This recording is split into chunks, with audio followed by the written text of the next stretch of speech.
And so, I've saved the best for last. Rayden's metamorphosis. Oh yes, I forgot. We're fighting for the fate of the world! That's why you left the temple and ran away, isn't it?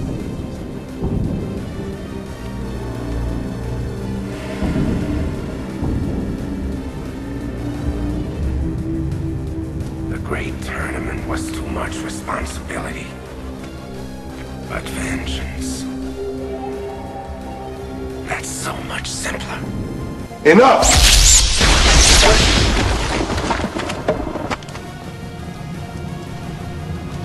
You are far from ready. Rayden? It's a new look. Who's the girl? Can she fight as good as she looks? Better. Good. Where to begin? Rayden was the coolest fucking character in the first movie.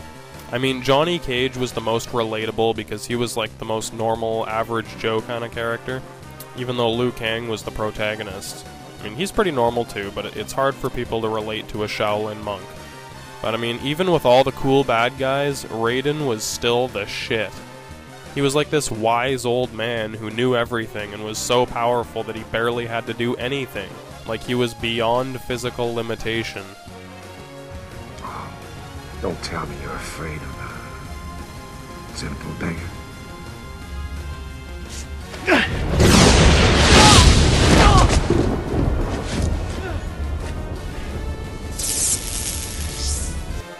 Size matters not. Look at me. Judge me by my size, do you?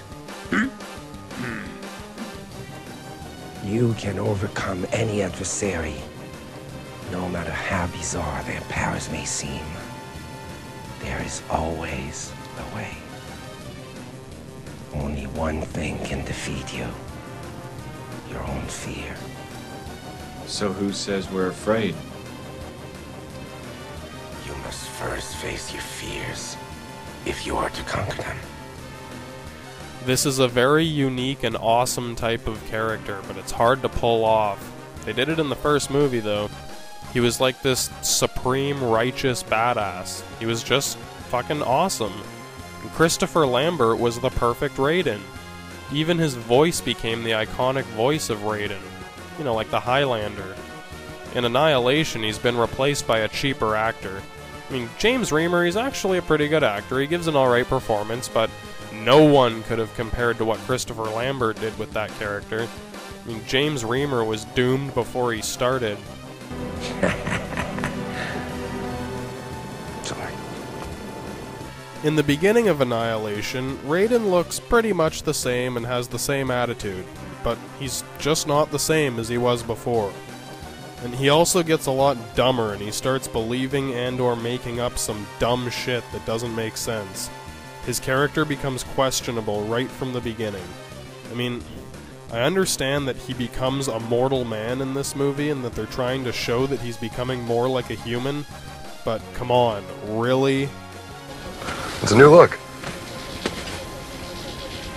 It's just too corny, it's too cheesy, it's too fucking easy. I mean, it does follow the pattern of a lot of bullshit in this movie, the 1 to 1,000 ratio of puzzle pieces they give you, but I mean, it just sounds like they're saying, we give up, Rayden is fucked, we might as well make him funny while we can.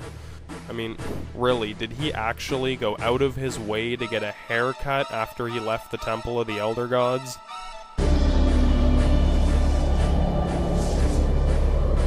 Because right after this, they end up running for their lives and they escape mere seconds before being crushed.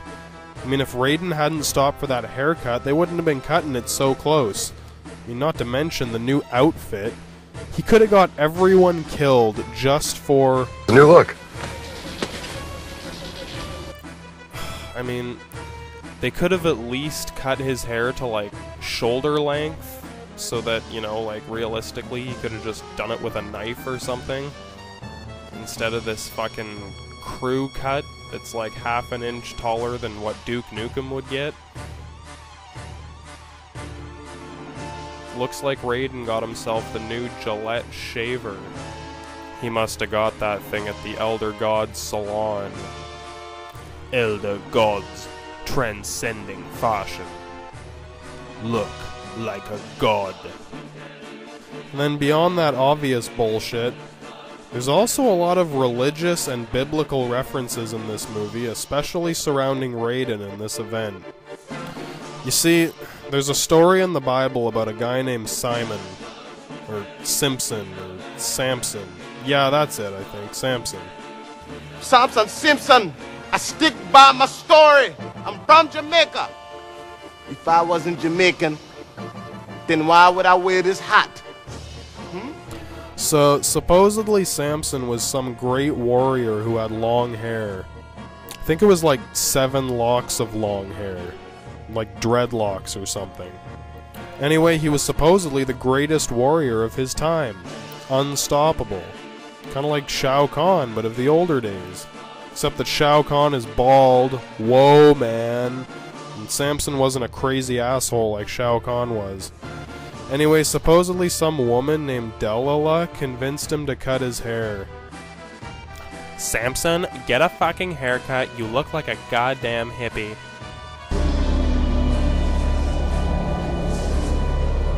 And so he did. And then I think he like died in the next fight he was in or something. Essentially he lost all of his strength after that. Like his hair was the source or focus for his power. So, I guess Rayden's haircut was supposed to symbolize this loss of power. Oh, that's deep, man. But wait, it gets deeper. Oh, give us a break, Rayden. We've been through hell. Compared to what lies ahead, you've been through nothing. Pathetic and weak. Clearly Rayden has molded you in his image. You get it? You see, God supposedly created man in his image. I'm not sure if that means that he created man in the image that he had in mind, or the image of what he saw himself as, or what. I don't know, it's not really that clear. Like, you know, if God had a physical body, it would be similar to ours, and he just made us in that image. Whatever. Anyway, whatever the case, I doubt the writers understood that at all.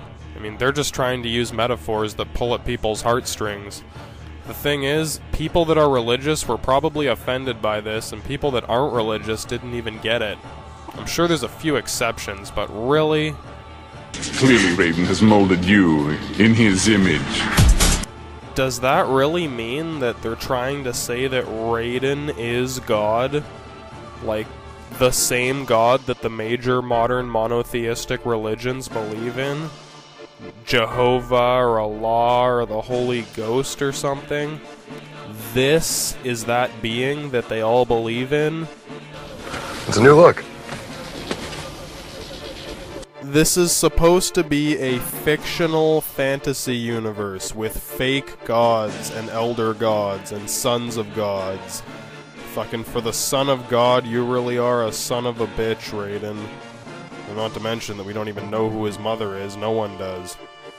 And this is all fiction.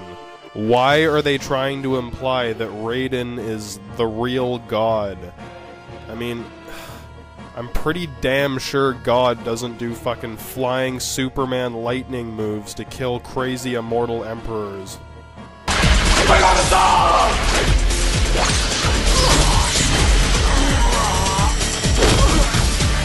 Really, it's universally insulting to everyone. So what was the point? Seriously, are they trying to say that Rayden created humans in this bizarre mythology they've made? Pathetic and weak. Clearly Rayden has molded you in his image. Well, if Shao Kahn created the people in Outworld, then I'd say Rayden did a much better job than he did at creating life. Who does this dude think he is? What was his part in the Red Sea? There's a couple lines in this movie where it's impossible to tell what they're saying. All our millenniums of planning will be rewarded. I don't know much longer I can take all this whacked out junk. Who does this dude think he is? What was his part in the Red Sea? No retakes, we're on a budget. And who's taking the next trip to Subway? Get me 2 this time.